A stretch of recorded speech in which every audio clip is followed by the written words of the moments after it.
কৃষ্ণ কৃষ্ণ শুধু শ্রী কৃষ্ণ কৃষ্ণ মাগো মাঝখানে আমি একটা ছোট্ট কথা বলে নিই। গঙ্গাতে ডুবিলে হয় পশ্চাতে পাবন। যেমন মাধ্যমিক উচ্চ মাধ্যমিক দিলে আপনি 3 মাস পরে ফলটা জানতে পারবেন, ঠিক তেমনি গঙ্গায় যদি কেউ স্নান করে নিয়ম মেনে, তাও বেশিরভাগই গঙ্গায় স্নান করে কেন? মানুষ পুণ্য অর্জন করার জন্য, তাই তো? কিন্তু আমি হিসাব দেখিয়ে দেবো, বেশিরভাগ মানুষ গঙ্গায় স্নান করে মানে পাপ করতে যায়। নিয়ম মেনে কেউ চলে না, নিয়ম মেনে চলতে হবে। গঙ্গায় স্নান করতে গেলে এটা মাথায় রাখবেন। অনেকেই আছে শটান করে গিয়ে গঙ্গার জলে পা দিয়ে দিল, অপরাধ হয়ে গেল। গঙ্গাকে প্রণাম করে তার জল তুলে আগে মাপ দিতে হয়, তারপর গঙ্গায় পাটা নামানো যাবে, তার আগে নামানো যাবে না। গঙ্গার তীরে দাঁড়িয়ে কাউকে কোনো কিছু দান করলে পাপ করা হয়, গঙ্গায় গাত্র দহন করলে পাপ করা হয়, গঙ্গার তীরে তেল সাবান মাখলে পাপ করা হয়, গঙ্গায় মুখের জল কুলকুচি করে ফেললে পাপ করা হয়, গঙ্গার জলে থুতু ফেললে পাপ করা হয়। কোথায় লেখা আছে? শিব পুরাণের 1 থেকে 10 পৃষ্ঠা পড়ে নেবেন। শিব পুরাণের 1 থেকে 10 পৃষ্ঠার মধ্যে গঙ্গার নিয়মাবলী দেওয়া আছে। ভক্তমণ্ডলী, ভক্তিমতী মায়েরা, তাহলে চলুন। গঙ্গায় স্নান করলে 3 মাস পরে আপনি ফল পাবেন, রেজাল্ট। কিন্তু গঙ্গাতে ডুবিলে হয় পশ্চাতে পাবন, দর্শনেই তোমার দেহ পবিত্র হবে। এটাই বৈষ্ণবের গুণ। জনক রাজার মতো রাজা সীতার বাবা ওই ছোট্ট ছেলেটাকে দেখেই হাত দুটো জোড়ো করে বলে উঠলো, কে বাবা তুমি? আমায় আপনি চিনবেন না। এই অবস্থা তোমার অনেক কারণ। তোমার নাম কি? মায়ের পেটে থাকতে বাবা রাগ করে নাম দিয়েছিল অষ্টবক্রা। কে তোমার বাবা? যাকে কদিন আগে আপনার এখানে ডুবিয়ে মারা হয়েছে। বলছি মহারাজ, আপনার এখানে বরুণদেবের পুত্র বন্দী আছে। আচ্ছা, ওকে একবার ডেকে দিন তো।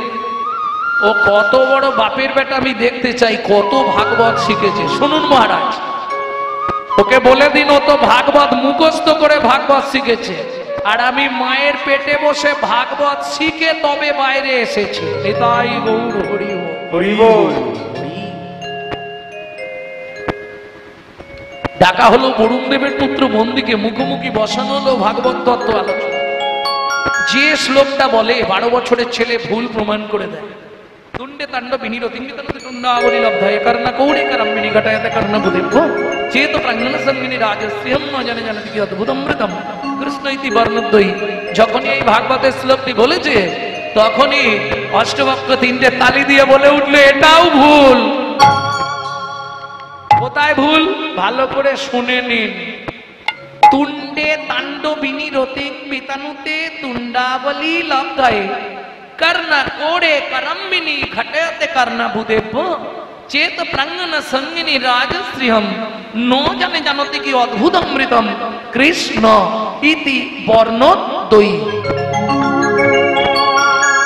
যদি কেউ মন প্রাণ দিয়ে কৃষ্ণ এই দুটো অক্ষর সঠিকভাবে শুনে নেয়, মানেটা বুঝলেন না? যখন গুরুদেব কর্ণমূলে দীক্ষা দেয়, ওই দুটো অক্ষরকে শর্ট অক্ষরে করা থাকে, ক্লিং। এই ভেতরে যাওয়ার সঙ্গে সঙ্গে সে অনুভব করতে পারে যে কত সুধা দিয়ে এই দুটো অক্ষর তৈরি। ন জানে জানতি কি অদ্ভুত অমৃতম কৃষ্ণ ইতি বর্ণদ্বয়ী। সভাসদ সবাই বলে উঠল, অষ্টবক্র কি জয়, অষ্টবক্র কি জয়, অষ্টবক্র কি জয়। এই যে আমার জয় দিয়ে লাভ নেই, তুমি জলে ডুবে মরো আর আমার বাবাকে ফিরিয়ে দাও। আমি পৃথিবীতে জানাতে চাই, ভাগবত কারো মৃত্যু দেয় নাকি? যেটা মাকে কথা দিয়েছি সেটা আমি পূরণ করব, না হলে আমি তোমাকে মেরে ফেলব। 12 বছরের ছেলেটা লাঠি হাতে দাঁড়িয়ে আছে, বরুণদেবের পুত্র বন্দী, যার তখনকার বয়স 55 থেকে 60। ছুটে গিয়ে ওই 12 বছরের ছেলেটাকে প্রণাম করেছে। এর তো শরীরটা কারেন্ট হয়ে আছে না? দিনরাত হরিনাম করে, হরিনাম জপ করে, যা হাত দিয়েছে শরীরে কারেন্ট মেরে দিয়েছে। চিৎকার করে বলে উঠলো, সত্য পরিচয় দাও তোমার। কে তুমি? তুমি মানব নয় গো কোন দেবতা, মানব নয় গো কোন দেবতা, একবার প্রকাশ কোটি কৌ গো কথা, মানব নয় গো কোন দেবতা। বিচার করে কগো কথা, মানব নয় গো কোন দেবতা। তোমার পাছুই আমি নিশ্চয়ই মিথ্যে বলবো না, তোমার বাবাকে আমি মারিনি। তাহলে আজ থেকে 12 বছর আগে আমার বাবা পাতালে কৃতার্থ যজ্ঞ করেছিল। সেই যজ্ঞের জন্য সারা পৃথিবীতে আমি ভালো পণ্ডিত, ধার্মিক পণ্ডিত, ব্রাহ্মণ খুঁজে বেড়াচ্ছিলাম, পেলাম না।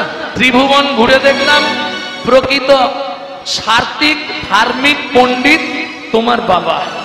তোমার বাবাকে নিয়ে গেছিলাম জলের নিচে, অর্থাৎ আমি বরুণ দেবের ছেলে, আমার বাবার যজ্ঞে পৌরোহিত্য করবার জন্য। তাহলে এবার বুঝে নিলেন তো ব্রাহ্মণের কি প্রয়োজন আর পুরোহিতের কি প্রয়োজন, দুটোই বুঝে দিলাম। 12 বছর পূর্ণ, আমার বাবার যজ্ঞও পূর্ণ। এইবার তোমার বাবা উঠে আসবে, দেখতে থাকো, এক্ষুনি উঠে যাবে। বলতে বলতে কহরমুনি এসে হাজির। বরুণ দেবের পুত্র বন্দি গিয়ে আবার জলে ডুব দিল, কহরমুনি উঠে চলে এলো। জনক রাজা বললে, কহ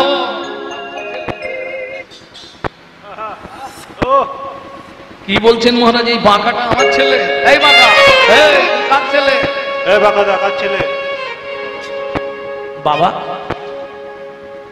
নিজের ছেলেকে অস্বীকার করছো? সেদিনের শ্লোকটা তোমার মনে নেই বাবা? কি শ্লোক? যদ্বৈতং ব্রহ্মোপনৌষধি তদ্ভাবস্য তনুভা য আত্মা অন্তরিতামি পুরুষ ষড়ৈশ্চর্য জয় হো ভগবান। বাবা, আমি বলেছিলাম শ্লোকটা তুমি ভুল বলেছো, বিনিময়ে তুমি আমায় অভিশাপ দিলে। আজও বলছি বাবা, শ্লোকটা তুমি ভুল বলেছিলে। কেন? ষড়ৈশ্চর্য জয় হো ভগবান এটা হয় না বাবা, কোনদিন হবে না। ষড়ৈশ্চর্য পূর্ণ পূর্ণ পূর্ণ ব্রহ্ম ভগবান।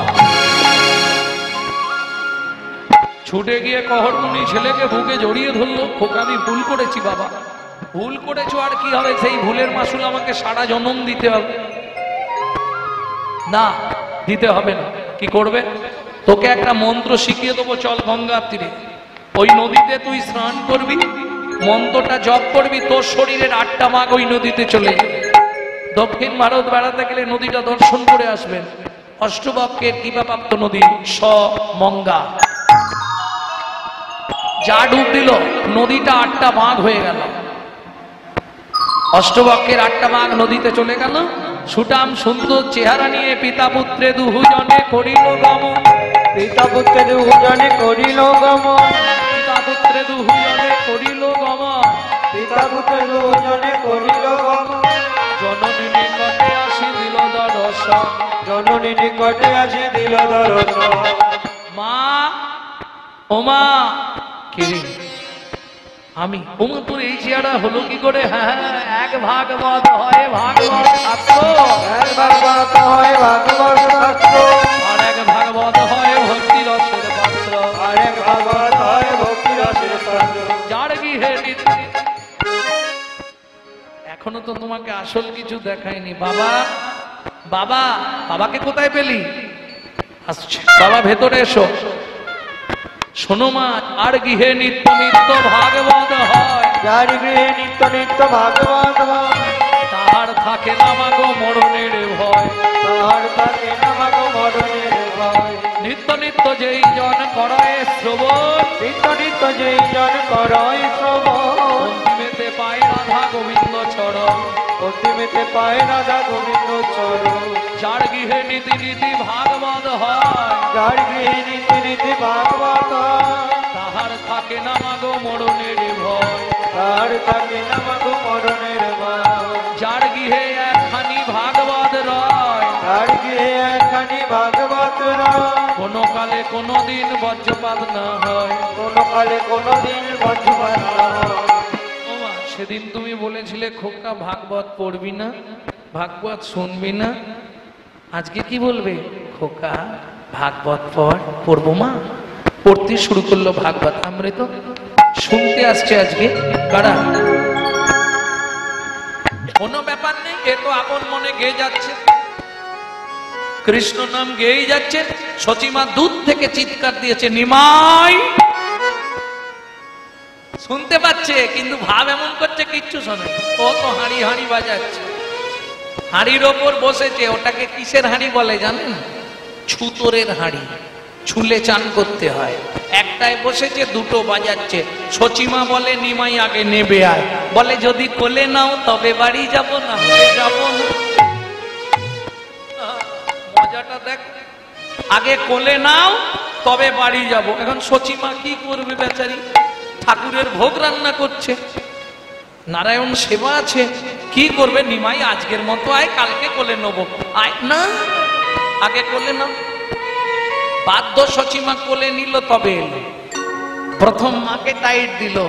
কি গো, উদ্দীপন গ্রন্থে লিখছে না, চণ্ডাল ব্রাহ্মণে এত কলা কলি, কোথা বা এমন ছিল। চণ্ডাল ব্রাহ্মণে এত কোলাকুলি, কোথা বা আগে গছিল। ব্রজেরও সম্পত্তি হরিনাম সম্প্রীতি, যে সে বিলাইল। ব্রজের সম্পত্তি হরিনাম সম্প্রীতি, যেচে সে বিলাইল। সবে যেচে সে প্রেম বিলালো। শোনো, যেচে সে প্রেম বিলালো। আর একটা কথা বলি, এখানে অনেক ব্রাহ্মণ সমাজ আছে, তাদেরকে আমি প্রণাম জানিয়ে একটি কথা বলি। অনেকেই ভাবেন মনে হয় চক্রবর্তী ব্যানার্জি বা কোনো ব্রাহ্মণ পরিবারে জন্মালেই আমি ব্রাহ্মণ। এটা যারা ভাববেন তারা ভুল করবেন। হিন্দু ধর্ম সর্বস্ব কল্পদ্রুম গ্রন্থটি পড়বেন। ব্রাহ্মণ পরিবারে জন্মালেই যে আপনি ব্রাহ্মণ তা নয় কিন্তু। জন্ম না জায়তে শূদ্র, সংস্কারে দ্বিজোদ্ভবে। এটা মাথায় রাখুন। বা অন্যান্য স্বজাতিদের কাছে বলি, অনেক ব্রাহ্মণের অপভ্রংশ হয়েছে। আজকে ব্রাহ্মণরা হয়তো সেই জায়গায় অনেকে নেই, অনেক নিচু স্তর পর্যন্ত নেমে গেছে ব্রাহ্মণ সমাজ। কিন্তু একটা কথা মনে রাখবেন, পদ্মপুরাণে বলা আছে, অনাচারেও দ্বিজ পূজ্য। অনাচারী হলেও সে যদি ব্রাহ্মণ কুলে জন্মগ্রহণ করে তাতেই সে পূজনীয়। কিন্তু জেনে রাখুন, এত ব্রাহ্মণ জাতির এত অবক্ষয় কেন হলো এটা জানেন কি আপনারা? কোথায় আছে? স্কন্দ পুরাণ থেকে বলছি, শুনুন। পৃথিবীর মধ্যে ওই যে বললাম, জন্ম না যায়তে শুদ্ধ সংস্কারে দ্বিজোদ্ভবে। শুধু ভাববেন না যে ব্রাহ্মণ কুলে জন্মালেই আমি ব্রাহ্মণ। শুনে রাখুন, আপনি চাঁড়াল মুচি বাগদি হয়েও ব্রাহ্মণ হতে পারেন। তাই আবার হয় নাকি? প্রমাণ দিচ্ছি। পৃথিবীর মধ্যে সর্বশ্রেষ্ঠ ব্রাহ্মণ উপাধিটা কাকে দেওয়া হয়েছিল বাবা? রাবণকে। রাবণের কুলটা কি ছিল? রাক্ষস কুল, তাই তো? তাহলে ত্রেতা যুগের বড় ব্রাহ্মণ হলো রাক্ষস কুলাধিপতি রাবণ। বুঝে নিন ভালো করে। সেই রাবণ যখন দেবী দশভুজার আরাধনা করলেন, যাতা ব্যাপার নয়, যাকে আপনারা দেবতাদের রাজা ভাবেন ইন্দ্র, তিনি মালা তৈরি করে এনে রাবণকে দিত, রাবণ দুর্গার পুজো করতেন। হ্যাঁ, মরে গেলে আপনারা যার বাড়ি যান, সে রাবণের ঘোড়ার ঘাস কেটে দিত যমরাজ। শুনে রাখুন, এগুলো গ্রন্থ পড়ে বলছি, এগুলো বুঝতে হবে। ব্রহ্মা সব সময় তার বাড়িতেই বসে থাকতো। ভক্তমণ্ডলী, ভক্তিমতী মায়েরা, তা সেই রাবণ যখন দশভুজাকে সন্তুষ্ট করলেন, মা বললেন, তুই কি পেলে খুশি হবি আমাকে বল বাবা। দশ মাতার বুদ্ধি তো, দেখলো এই সুযোগ এই চেয়ে নি। মা কি নিবি বল। ও মা, কাল বললে হবে না? বলে না, এক্ষুনি তোকে বলতে হবে তুই কি নিবি বল। রাবণ বলে এক্ষুনি, তাড়াতাড়ি বল, সময় নেই। কি বলবো মা, তুমি আগত কলিযুগে আমার বংশটাকে ব্রাহ্মণ কুলে দিয়ে দাও।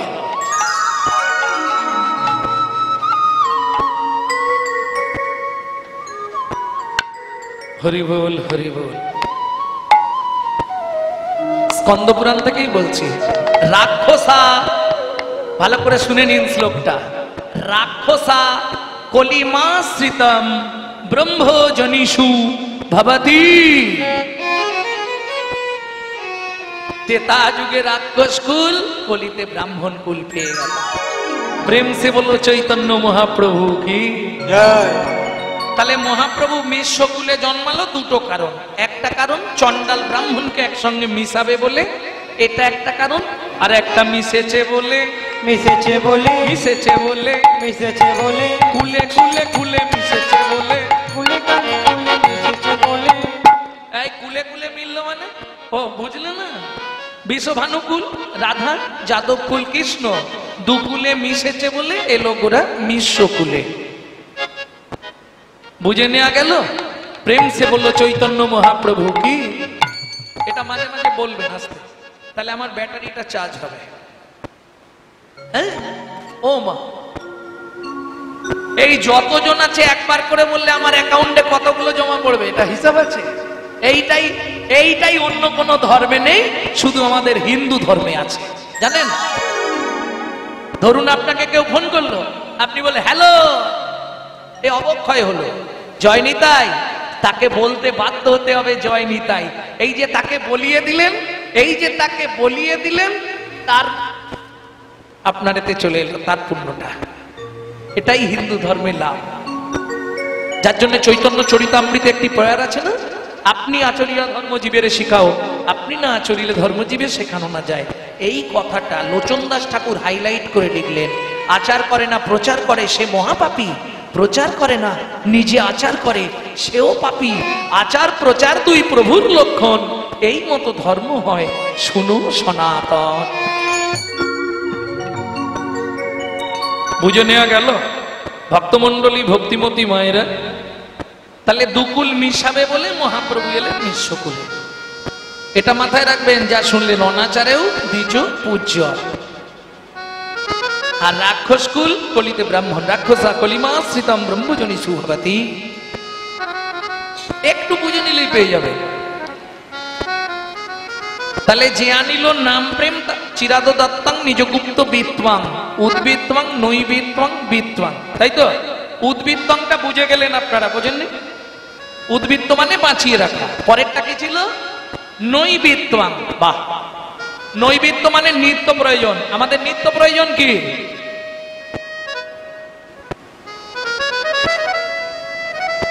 किंतु क्या होगा सोते सोते क्या करो भाई, उठो भजो मुरार, ऐसे दिन आएगी तेरी लंबा हो जा पैसा। বেশি ঘুমাতে যেও না, তাহলে ভগবান তাড়াতাড়ি জন্মের ঘুম পাড়িয়ে দেবে। হ্যাঁ, হিসাব করে দেখো, রাত্রিতে মোটামুটি 10টায় শুয়ে পড়ছি, এখন শীতকাল। না না, আমার কথা বলছি, আমার কথা বাদ দিয়ে দিন, আমার খাওয়ারও ঠিক নেই, ঘুমেরও ঠিক নেই।